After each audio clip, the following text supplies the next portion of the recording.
Hi, everybody. Welcome back to this. I'm your host, Shauna Griffiths. And as always, we're having a real talk with a real leader, and we're breaking down a hot topic to help you take your game to the next level.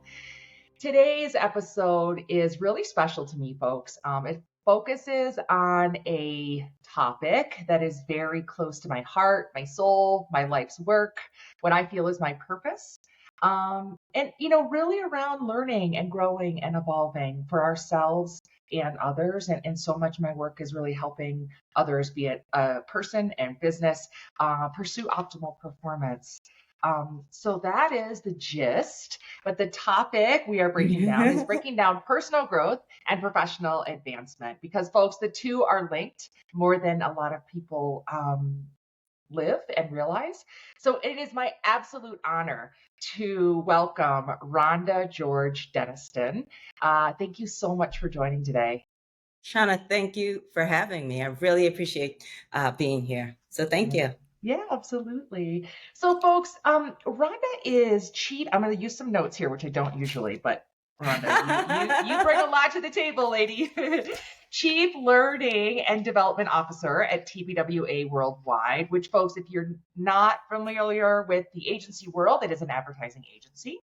You are founder of TBWA GLP, which we will explain all of these things. Yeah. And Curiosity Connections. You're a speaker, innovator in talent development, to say the least. A Jean-Marie Drew Founders Award recipient, and an ADWEEK 50 honoree. So welcome, welcome. Thank you. So can I add something to that? Please, Like really? Oh, please. I love this. Right? It's already long, so let me add this. I'm Please. also the daughter of Evelyn and Theophilus George. And I think at the beginning of the day, at the end of the day, that's really where it starts, right? I have a rich heritage just within my family. And I think the other things are great. But if I wasn't the daughter of Theophilus and Evelyn George first and raised the way I was raised, I wouldn't be any of the other things. So I just want to establish that. Thank you so much, because part of what we will talk about today is where does this fire, this passion come from? And I really appreciate you setting that foundation first. Sometimes I will get people ask me like, why do you care about these things? Like, why? And so I often talk about like the influence that my mom had and some of the things. So thank you again for setting that. And speaking of foundation, we gave a lot of names of the organization and the role and things like that. So let's set the foundation for the audience here. And so TBWA Worldwide and your role, can you give us a look at that? Sure. So TBWA is the disruption company. So that should actually set the tone for why I'm able to do what I do. We help brands find its rightful place in culture, have a meaningful connection with its audiences, and definitely grow their marketplace value. So that's what we do as a disruption company. TBWA GLP is the learning and development division within TBWA Global. So we are the global headquarters, and one of the services we provide out to the collective is learning and development on a global scale. So TBWA GLP is basically, let me back up a little bit. TBWA is a disruption company. We also have a founder and refounders mentality. So you have ownership of your roles. You have ownership of what it is that you've been given responsibility to do. So if you know, I'm founder of TBWA GLP because that's something that I started. So I'm given the responsibility of having full ownership of it. Yeah. Yeah, absolutely. And that matters so much. Sometimes I talk about that. There's a difference between asking someone to do something, giving them permission to do something, and to your point, giving someone ownership and that accountability of what they're doing. Yeah. Three very different things, which can be related, but are not always related. So we covered the TBWA Worldwide, GLP. So Curiosity Connection. I'm curious about it. Can you tell us what that is? That's my passion project. So my mission is to create a space where we can gather on our shared values. So this is outside of the TBWA realm, I also want to, reach out to people and so connect on shared values and really see each other's common humanity and be able to gather on values versus your job title or your industry. None of that matters when we get together, but we're just getting together based on shared values. So that's what Curiosity Connections is about. Got it. And so your role as Chief Learning and Development Officer and these various things you're doing, including your passion project, like what does that practically look like on a day to day for your role for those who are listening? Yeah. So TBWA is a collective. There are 11,000 people in 40 different countries. If I'm going to break it down, our responsibility as the GLP is to find a way for those 11,000 people to have meaningful interactions with each other. Personally, I'm striving for a TBWA where there are no strangers, where you know someone who can help you. Because when we come to work, really, the solution is in a person. You have a challenge over here. The solution might be in India, might be in Japan.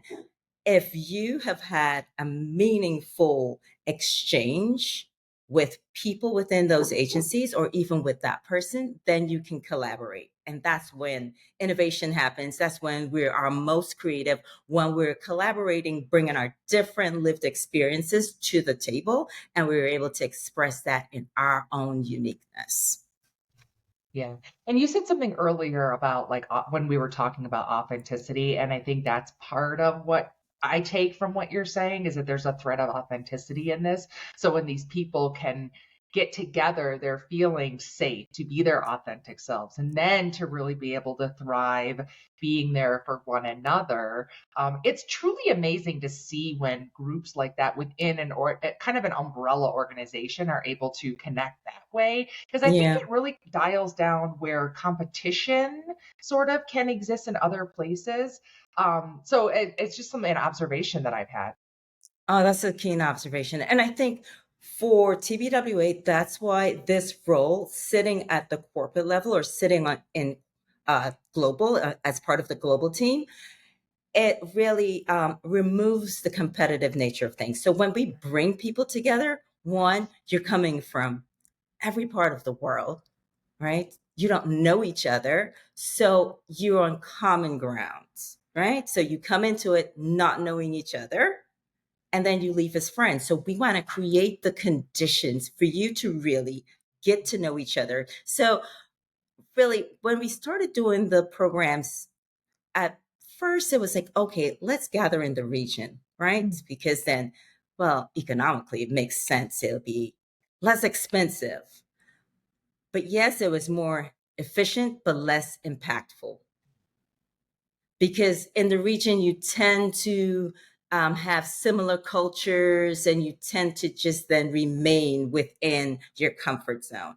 When you come into a global experience, you have to leave what you know behind, right? You have to come into it with, we create the experiences, we create the programs in such a way that leave what you know behind. Come into this with curiosity. Yeah, absolutely. And so when you're talking about these programs and 11,000 people, I think is the number that you gave. So is this something that is open to everyone for I actually don't know this, even though I've had some familiarity with you. But I'm really curious about that. How do people within your environment access these programs that you're providing? Right. So we started off just catering to high performers, which you definitely need to take care of your high performers, right? So that was nominated path programs. But those high performers knew that, hey, we want to open this to everyone. So, what was the catalyst for us really being able to land where we are right now, which is 3 access paths? We have nominated path learning programs, there's the application path access programs, and then there's the self directed path. So, in essence, everyone has a lane, everyone has access to quality learning and development experiences. For nominated path programs, obviously, yes, you have to be nominated for those by your agency president, and then it goes through a vetting process. It might be even a regional president who has to weigh in on whether or not this person makes it into a global cohort. So it definitely is looked after in terms of how someone gets to a global program. There's several steps to a global program because those are high investment programs. The nominated path programs. For the application track, it's basically we have opportunities where we offer a scholarship. Yeah, and that's open to everyone. You see a scholarship to join a cohort. So it's going to be a TBWA cohort going out to, let's say, Miami Ad School Europe to earn a creative strategy diploma. But you have to submit an application. So you're the one saying, hey, I want this opportunity for myself. You simply have to submit a video application. And there are two ways you're vetted. You're vetted through public voting. So all of the video applications are on YouTube and it's open to the public voting. Yes, the most likes make it to the short list, but then the recipients of the previous year, they pick the new winners of this year's scholarship or the current year's scholarship winners. So again, it's like, okay, this is an opportunity I want. I can go after it myself. I don't need a regional president or my agency president nominating me. In the self-directed path, we have several programs. There's TBWAU, which you were a part of, and that's live classes geared towards regardless of your experience level. So we keep those live classes open to all. So it's anything that everyone can learn from, subjects that are open, accessible to everyone. And you simply need to register for that class and you can attend. So sign up, show up, a learning community. I think what's great about TBWAU, what we've done is a class may start at 10 o'clock. We build a virtual hallway to that start of the class. So think of it as just as if you were in a physical environment where, okay, you're walking to class on a campus, right? You meet some friends, you start chatting. So we try to replicate that scenario within what we call the virtual halls. And we do that by 20 minutes before a class starts. We'll ping the entire collective to let them know this class is starting now. And, people show up early because they either want to converse with us, want to converse with their colleagues, and just really get pumped up and psych themselves up for the class. And we found that to be just highly effective in having people bond because it's the same people who are showing up, right? And so they get to know each other and carry on that friendship, that relationship offline.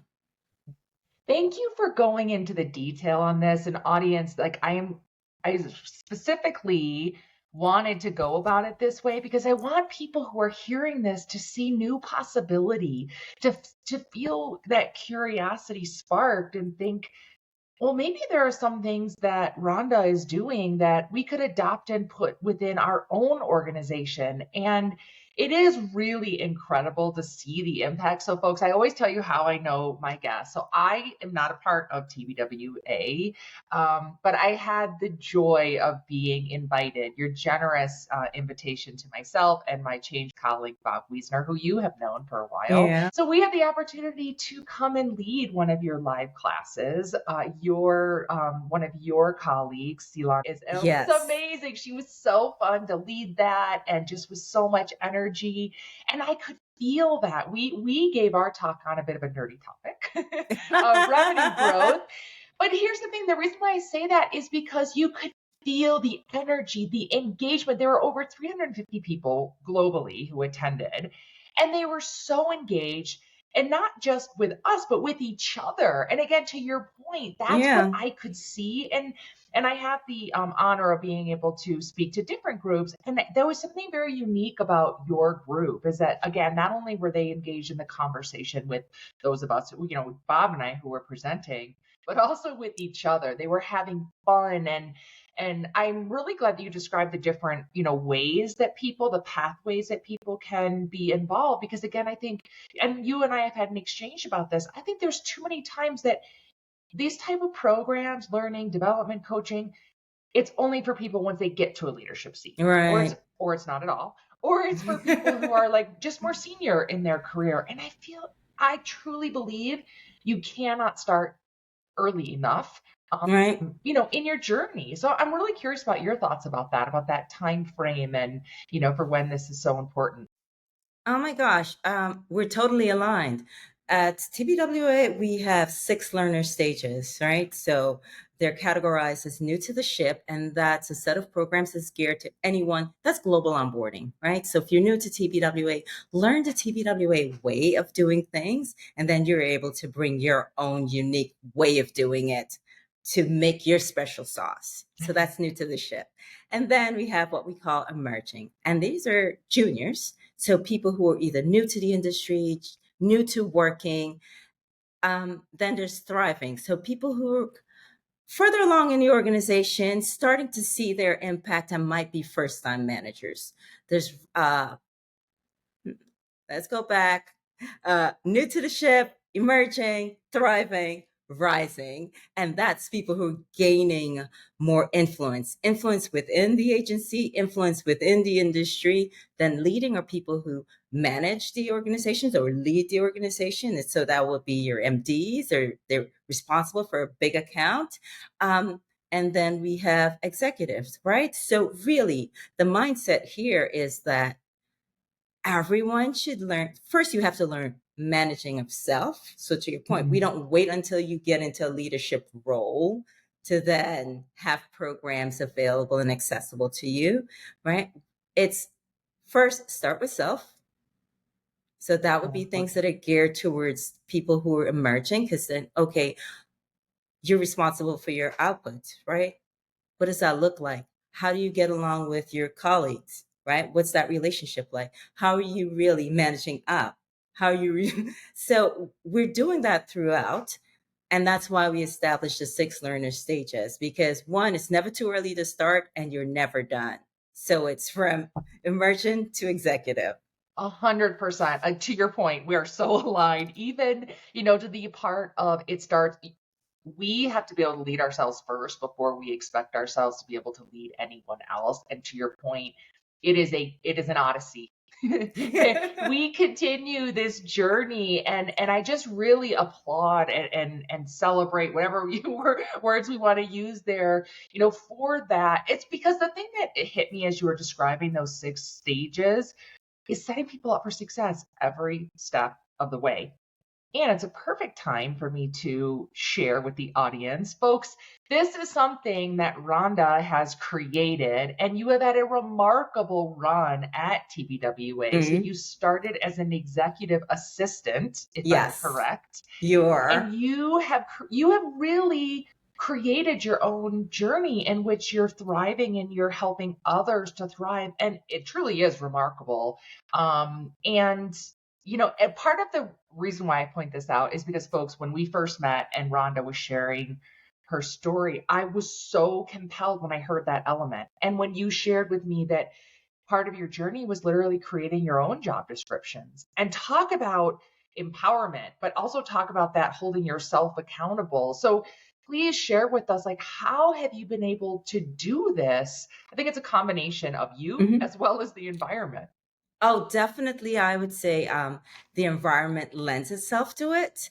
Um, at TPWA, that pirate culture, that right, don't ask for permission, ask for forgiveness. Like, really, it gives you a swag, a way of being that really empowers you. Then I know for me, I feel the itch every 3 years, and the organization changes. Mm. So I'm either responding to a change where I may see a gap, or just plotting out what could be next. And at TBW, in coming through the organization, I've been privy to see in my role as an EA, as a project manager, of everything else, like when someone has an idea, they create a deck, they pitch it, right? So I was just privileged to do the same. And I think we all can do that. Many times we don't know we have agency, or we don't exercise our agency because the job comes wrapped and, with specific instructions. Doesn't mean that that's how you have to live it. Right. But first, I think you do have to show up the way that you were asked. Let me rephrase that. First, you have to do the things that you're asked to do and do it well. Right. So start with managing what's already on your plate and Exactly. managing it well. And I think then you can start showing how you can show up differently, because then you've built that trust. Like, yeah, you're known for delivering on time, or you're known for whatever it is that you've kind of demonstrated your key value as. So you're known for your key value that you bring to the organization. And then I think people will trust you when you're selling in something different that you want to do. Yeah, I'm glad that you hit on all of those things because I really do think there is an element of we do have to get into a place and first perform to a degree. And when I say that, I don't mean like, a performance like it's fake by any means. It's Right. it's it's authentically do what you are collecting a paycheck for.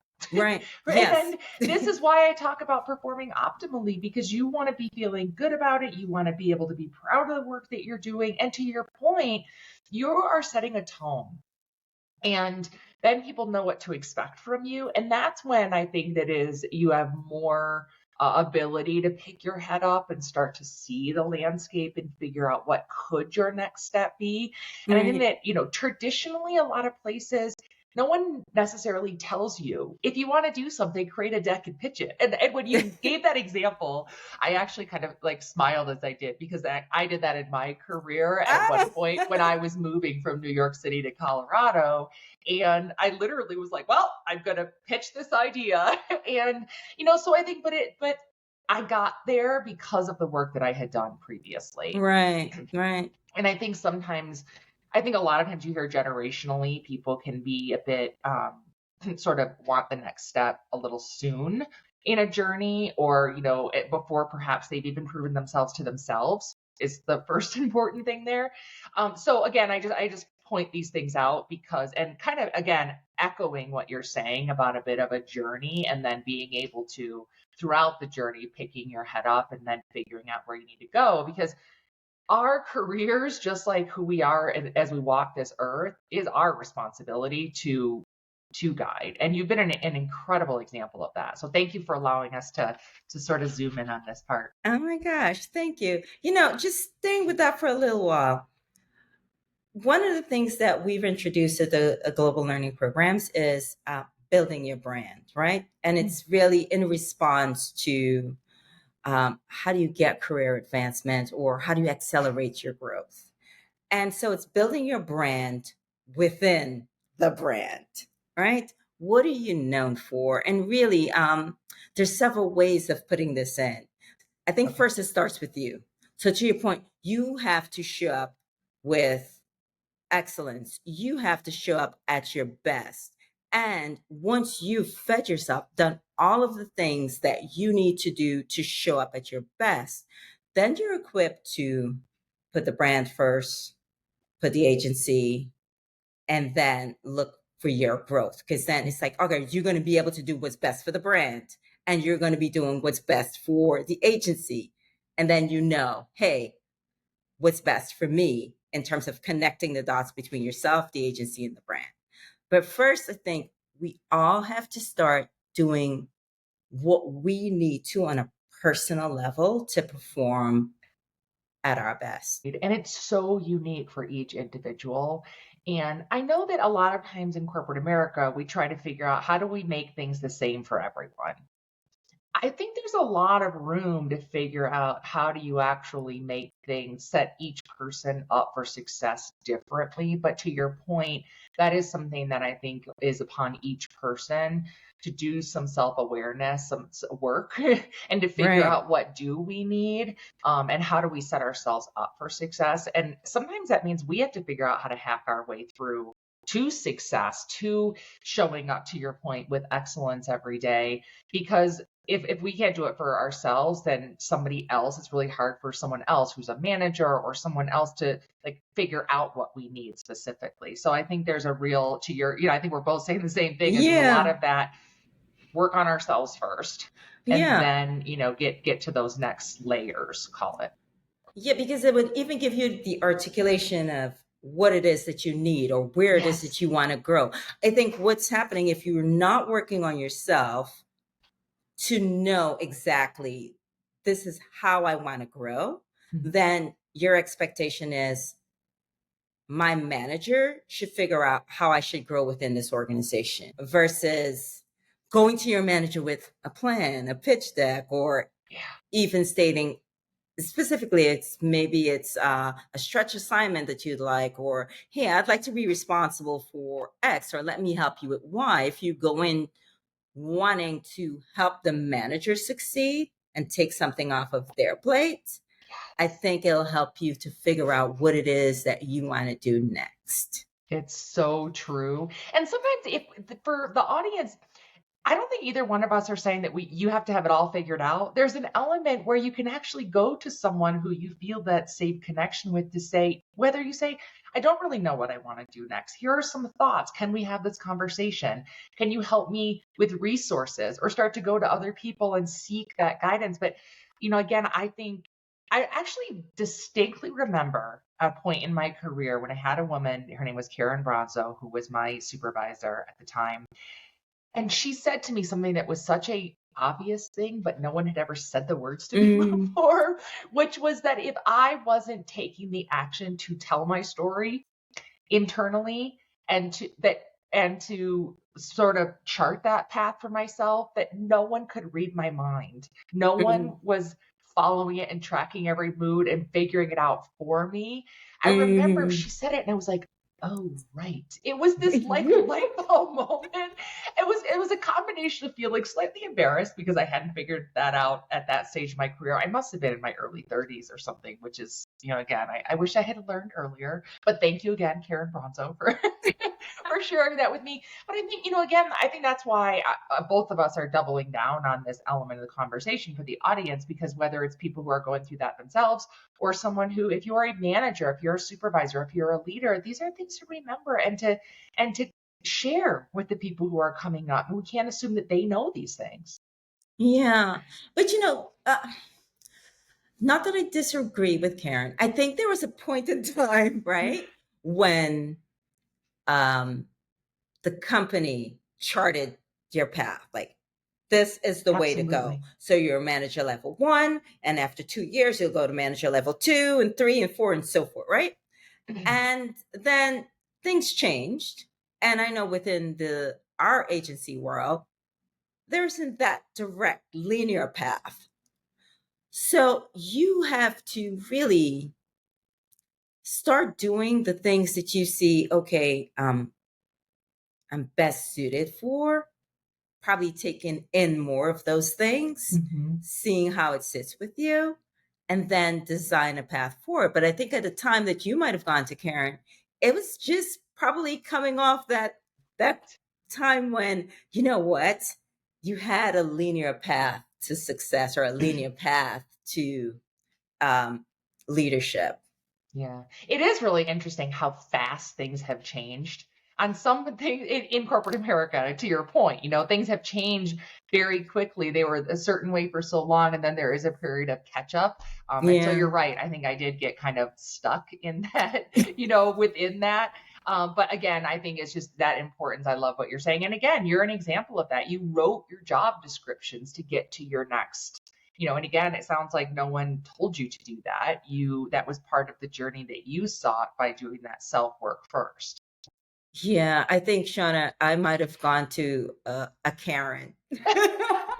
No, All right, so to be serious, I think it's after a while if you're waiting around. So this is what happened. So I started as an EA, and maybe 4 years later, the CMO just walked over to me casually. And the funny thing is, and I remember what I was thinking at the time. I'm like, she's not on my boss's schedule.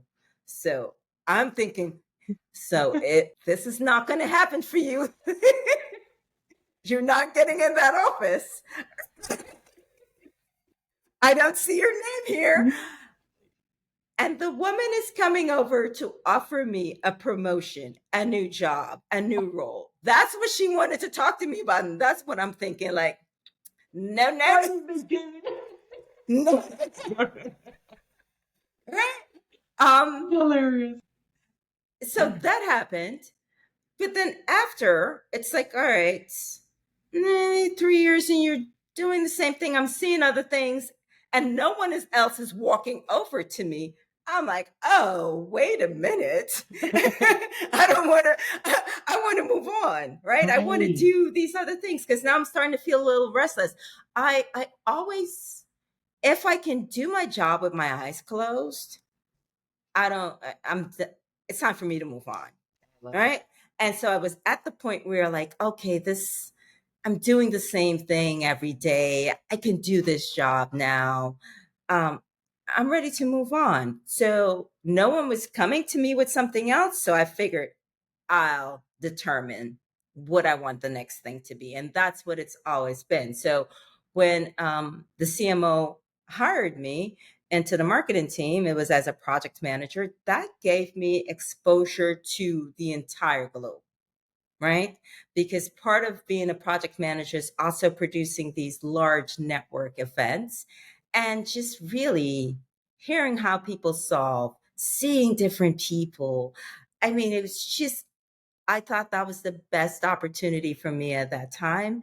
It just exposed me to so much negotiating contracts and just really designing an event and always trying to beat people's expectations of coming into something. So it really opened my world.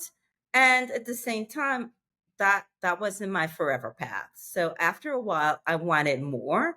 And that's when I noticed that TBWA, it's always had a learning culture. It was just siloed or exclusive. And so then it's like, okay, how can this be democratized? But first, actually, it was, well, how can this be systemized? Right. So I was thinking of what I can bring to these. What I can bring is I'm great with a budget. I'm great with creating systems. How can we systemize what we already have? Yeah. So that's where it started for me. How I can do what I'm best at, what I like doing, to something where I see there's a gap. Yeah.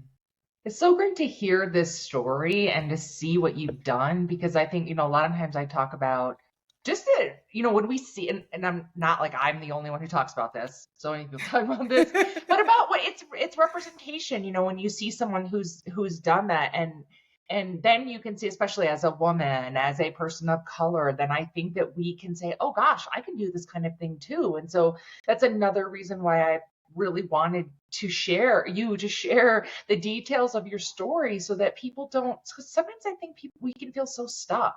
We're in this and the company doesn't have the right role for me. And it just brings a completely different way of thinking about it. But when you can see, oh my gosh, this amazing woman has done this, I think it just, Oh dear. again, I think it's like, wow, this is actually possible. So thank you for sharing the detail of it. It's really awesome. Oh, thank you, Shauna. I think the other thing is too, it's there's gonna be rejection. Listen, Oh, I went in for a lot of things, yeah. After I got that first, hey, you can do this, then I went in for a lot of things. I got rejected along the way, but I think one of the things that I did was the job description I wrote for myself that maybe I would have been not that I might have been rejected for at the time. I did that job.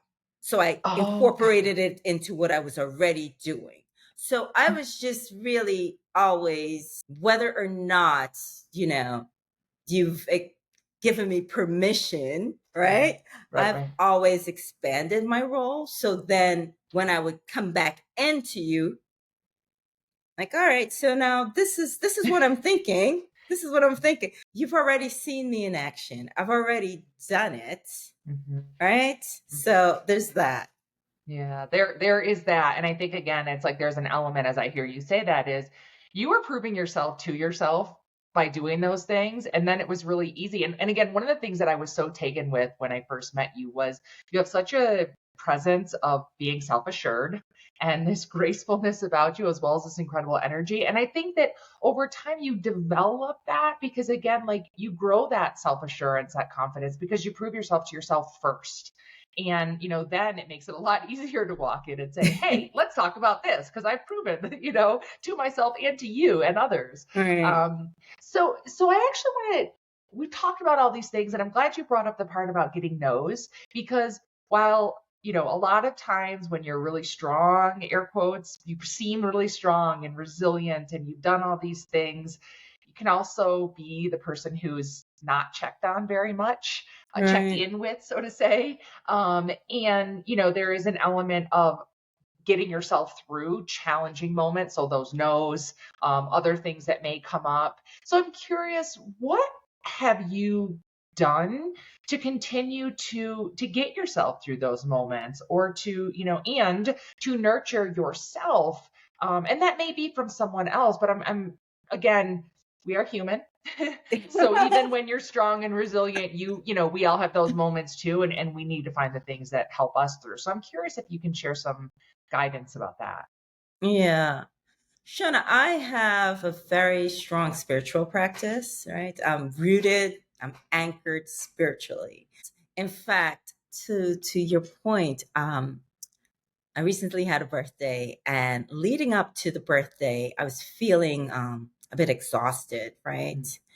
Um, and then I was chatting with my girlfriend. I was saying, like, I feel as if I'm leaking joy, right? Oh, Like that's how I feel yeah. I as love if that like, self-awareness. Yeah. yeah, like it's just had this thing where I'm showing up, but I feel not as bright. I'm feeling a little sense like I'm like my joy tire is deflating, but it's deflating slowly. And when I started like, well, what is it? Am I tired? Do I need some time off? I did take a few days off.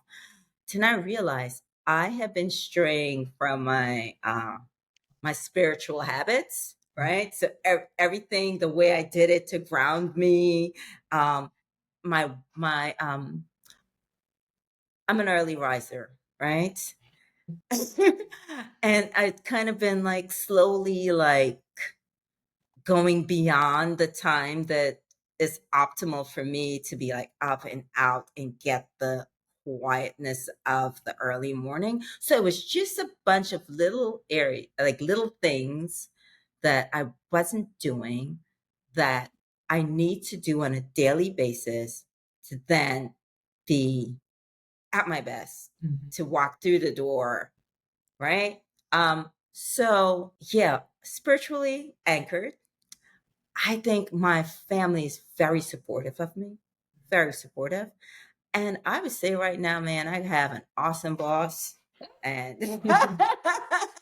That helps the I'm people around you every day. It helps so yeah, much. yeah, I'm gonna shout her out, Amy Miller. And That's she's awesome. someone that I can talk to um on a personal level and then on the professional level. So it's, I would say right now, my left tank is full. No, it's so great to hear, and it's good for me because I think I needed to hear the part about your sort of joy tire deflating because it is. You're so right. There are these things that we can see in ourselves, and I too am a early riser, but that is an element for me that if I catch myself that sleeping in a little bit later and those type of things, I'm like, okay, wait, something's a bit off. And it is those self checks are so important to keep because that's where, so many people talk about burnout and those kind of things. But when we can have these things that we notice about ourselves, then that's I think one of the best ways to just keep ourselves sort of in that fit state. And I don't Yeah. mean, I don't mean fit as in like physically, but I think, it is that physical, mental, emotional Yeah. fitness. And Yeah. there are all those components. And I love that you mentioned that, your boss is so great, because folks listening may look at you and be like, oh, like, don't think about your boss. But the reality is, no matter what level you get to, you still have a boss to some degree.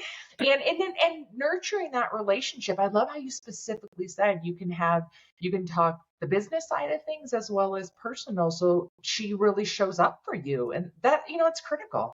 Oh, for sure. And she models the way that I want to show up for my team as well. So yeah, so I'm in a good spot. I love to hear that. And it's a great transition to something that I don't think I've ever done this on the show before, but I am going to Oh, do this, which is to okay. read something that you wrote in a recent LinkedIn post that to me really gave an example of the magic you bring to the table and the magic that you're making for others. And I say it was a good transition because you talked about your team. So folks, bear with me for a minute here. I'm just going to grab this. So Rhonda posted something recently, and I will, when I post this episode, I will link to this post. She wrote, our most profound impact comes from daily choices to lead with purpose, authenticity, and care. The true measure of legacy is how we're experienced by others in the present moment. When you're around me, I hope you feel love, joy, and optimism, because I strive to see your greatness when needed, remind you of your inherent awesomeness. It really spoke such volumes to me to read that, and then to see the comments pouring in from people just talking about the impact that you have. And sometimes when you live this every day, and this is the reality that you're thriving and you created, you don't necessarily see it. You don't necessarily feel it. So I'm curious, do you have a sense for the impact that you're making in others? And how does that show up for you? Can I add a little bit of context to that quote? So we were in Mexico City for our nominated path programs, and we had the opportunity to go outside of Mexico City to the pyramids. And just in your tininess among these great ancient structures that I was under the assumption getting there that they were built by the Aztecs. Then I was told we were told by our tour guide that no, the Aztecs found those pyramids on their way to Mexico City, and that no one knows the civilization that built those pyramids. So here it is. They built something to last, and no one knows it, right? No one knows who they are. So I started thinking, like, oh my gosh, what is our civilization going to leave that can withstand thousands of years, right? And what would the other civilization think of us? And so it got me to thinking about legacy, and like, all right, so what is my legacy? Like, really, what's my legacy? Because I'm not thinking like, okay, after I die, what do I leave behind? But I'm thinking, well, who am I every day? Who am I every day? And for me, at the night when I'm reviewing my day, I want to do less of, shouldn't have said that. Oh my gosh, oops, I could have said that differently. That might not have been necessary, right? So I want at the end of the day to have less of those moments where I'm like, really, Rhonda? And more of those moments when I'm like, really, Rhonda? Okay. Knowing that you had an interaction with me and you left better than when we started the interaction. I want our connections to really lift each other up.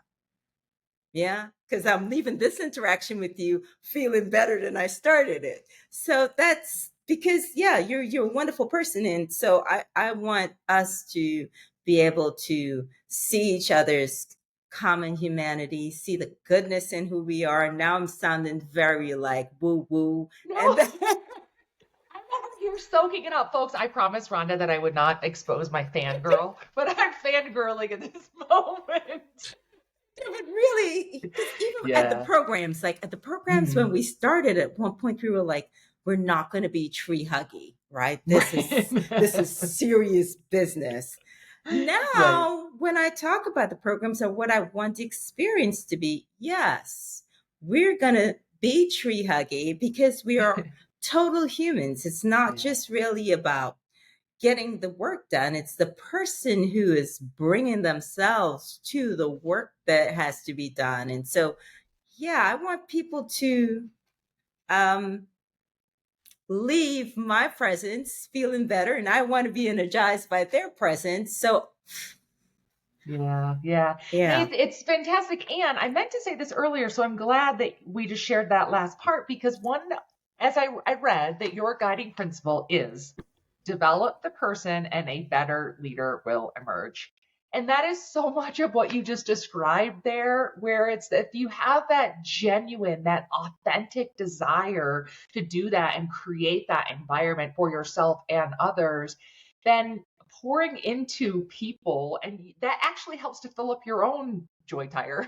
And you see it is truly magical when you're able to see that, because I think it's less of I am going to develop you. And if you take this approach that you're discussing, you're empowering that person and you're guiding them, and they're actually developing, learning, and growing, and demonstrating that curiosity that you've been speaking of throughout this our entire time together. They're growing and evolving themselves, with the guidance and with this environment. So it is a absolute honor to be able to know you, to experience what you've done. Again, being a part of that live class was so awesome for so many reasons, partly because I was able to see and touch and feel, what you created. So I will again just thank you so sincerely from my heart. You're an inspiration to me, and I hope the audience as well. I know the audience as well. And so just to end this, I always like to ask my guests, is there a certain takeaway that you would like to make sure that people have from your episode? Oh, yeah, that we have agency. I will go back to because the box comes with a set of instructions and either how to assemble the thing. It doesn't mean the thing has to be assembled that way. There are many different ways of doing things, and I think we have agency. We have agency. Such a great ending. Thank you. I hope you have a wonderful day, breathing joy into your day. Thank you for bringing that to mine. Everyone have a fantastic day. Thank you so much for joining us. Shauna, thank you for having me. It was great being here and chatting with you. Yeah, thank you.